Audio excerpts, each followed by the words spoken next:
Yeah, 안녕하세요, 교수님. So thanks for giving me this opportunity to ask you a question.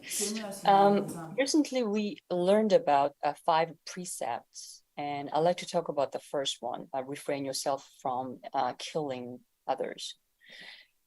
So the weekly task was to observe yourself how you can apply these 5 precepts, and I was really focusing on the first one. And I realized that on the first level, first layer, and on the surface level, I don't really kill anything myself. I mean, I was very careful not to even kill insects, and of course, I became vegan after realizing a lot of things about animal cruelty. So, I realized on the surface level, I don't do anything that's harming others.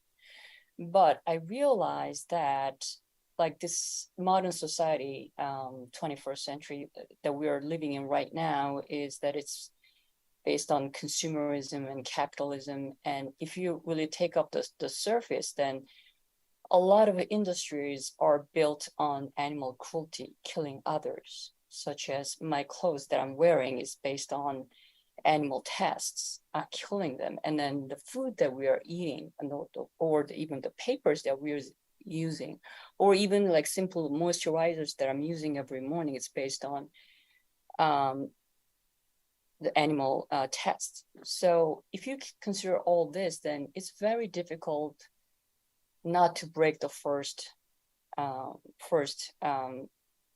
thing out of 5 precepts. And I feel utterly frustrated, and it almost breaks my heart to think about all these animals that were killed along the process. So I'd love to hear your input and your perspective about this.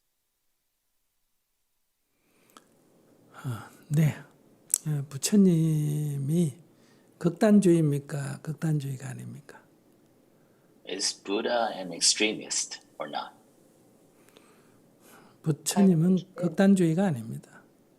Is not an extremist. 네, 부처님은 그냥 현실에 인연 따라 그냥 적절하게 살자는 거예요. 굉장히 원칙주의자예요. Is he a fundamentalist, or is he teaching is all about kind of going with the flow and living your best life within the flow you're in? 부처님은 굉장히 원칙주의자입니다. No, he's actually very fundamentalist 부처님은 삶의 기본 원칙이 있습니다. because he has a foundational and fundamental principles about life. 그러나 그것을 현실에서는 약간 유연성 있게 적용하지 극단적으로 얘기하지는 않습니다. But in applying the foundational principle, he's not an extremist in application of that in real life. 그것이 중도입니다. And that is the middle way. 즉 원칙일 때 유연하다는 거예요. So you're principled, but you're flexible in your application of that principle in your real life. 누구나 다 살고자 합니다. Everybody wants to live. 내가 살기 위해서 어떤 노력을 해도 좋다는 거예요. Says you can do whatever you want, what effort you want to make to live, that's fine. 그러나 내 살기 위해서 타인을 해쳐서는 안 된다는 거예요. But at the same time, you shouldn't harm others so that you can live. 사람은 누구나 다 이익을 추구합니다. Because we all pursue our own benefits. 네, 이익을 추구하라는 거예요. It says, go ahead, do that, that's fine. 근데 그것이 어디에서 조심해야 되냐? 남에게 손해를 끼쳐서는 안 된다는 거예요. But your pursuit of your own profits or benefits should not harm others. 자기가 즐거움을 추구하는 건 하라는 거예요. It says, go ahead, pursue your pleasures. 나의 즐거움 추구가 타인을 괴롭히는 건 안 된다는 거예요. 타인을 괴롭히면서까지는 하지 말라는 거예요. But do not pursue your own pleasures to the extent that you're causing suffering to others. 말을 자유롭게 하라는 거예요. It said you can speak freely. 그러나 남에게 손해를 끼치거나 괴롭히는 말은 하지 말라는 거예요. But do not engage in words that causes suffering or harm to others. 뭘 먹든 먹으라는 거예요. It says you can eat whatever you want. 그러나 그걸 먹고 남을 괴롭히거나 해치는 행위는 하지 말라는 거예요. But do not eat something that causes suffering to others. 그러니까 이 계율은 우리를 속박하는 게 아니에요.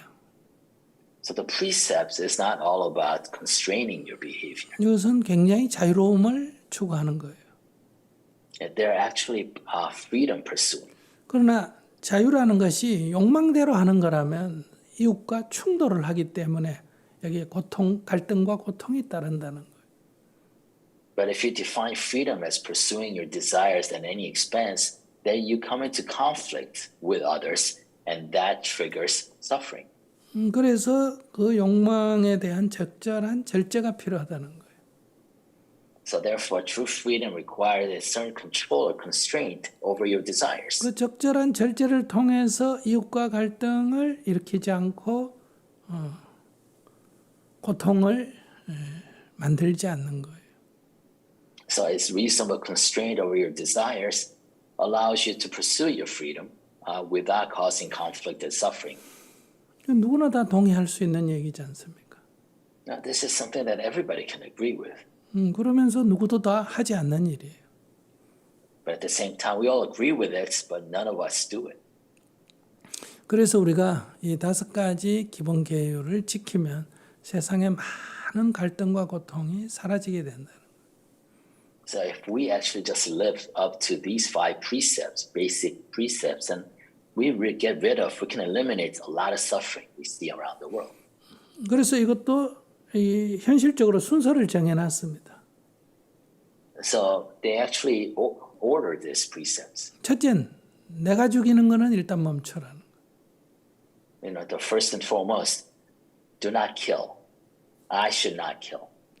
두 번째는 그것이 되면 다음에는 남을 시켜서 죽이는 것도 멈추라는 거예요. And second, if I can prevent myself from killing, then I should also not ask others to kill on my behalf. 세 번째, 수단을 써서 죽인다. 이 말은 어떤 제도적으로, 구조적으로 죽임을 할 수밖에 없는 이런 것을 멈추라는 거예요. And third, do not engage in any methodology or structure to engage in structural violence that causes loss of life to others. 그 네 번째, 죽이는 것을 즐기는 그런, 때리고 죽이는 것을 즐기는 그런 문화를 하지 말라는 거예요. 그런 거를 즐기지 말라는 거예요. And fourth, do not engage in a culture of enjoyment at the sight of others suffering or dying. 그리고 처음에는 사람부터 먼저 적용합니다. 사람을 어떤 경우에도 때리거나 죽이지는 말라는 거예요. And coming back to the object of that killing, they apply to human beings first, right? And they say, do not kill another human being. 우린 옛날에 뭐 자기 아이를 때리거나 부인을 때리거나 이런 거는 교육이다 해서 정당하다고 말했지 않습니까? Before we were taught that you were justified in hitting your children, or hitting your wife even. 또 하인을 때리거나 이런 건요. Or hitting your slaves or servants. 또 어떤 이유로 뭐 권장을 치거나 벌을 준다고 때리는 경우가 허다하지 않습니까? There's a lot of different ways that you dole out corporal punishment. 부처님께서는 그런 때리는 건 하지 말라는 거예요. Buddha taught, do not hit others. 죽이는 거는 말할 것도 없고요. Never mind killing. 먼저 이것부터 하라는 거예요. He says, just do this first. 애는 때리고 다른 사람은 때리면서 개미는 안 죽이겠다. 이거는 부다의 가르침이 아니에요. So if you hit your children, if you hit your wife or others, but then you refrain from, stepping on that ant, that's not Buddha's teaching. 저는 절에 살면서 이런 걸 봤습니다. So when I lived in the temple, I witnessed this. 개미를 밟지 않으려고 개미가 지나가는데 기와를 덮어서 밟지 않을 정도로 이렇게까지 조심을 해요. So there are people are really careful not to step on ants inadvertently. So they put this layers of stones, roof tiles above the path of the ants. 비 온 뒤에는 산길을 잘 걷지 않습니다. 왜냐하면 벌레가 떨어져 있거나 지렁이가 나와 있어서 밟기 때문에. 그래서 그런 것을 조심합니다.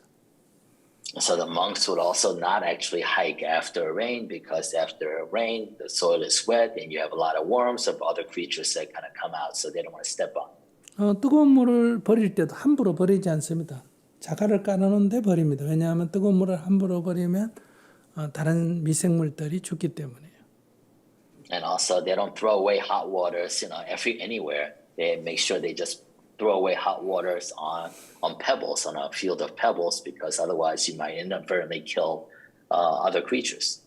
파리나 모기를 잡지 않는 건 말할 것도 없고요.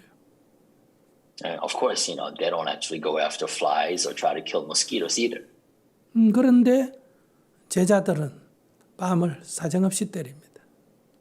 At the same time, the same monks were so careful with other lives, they slap around their disciples.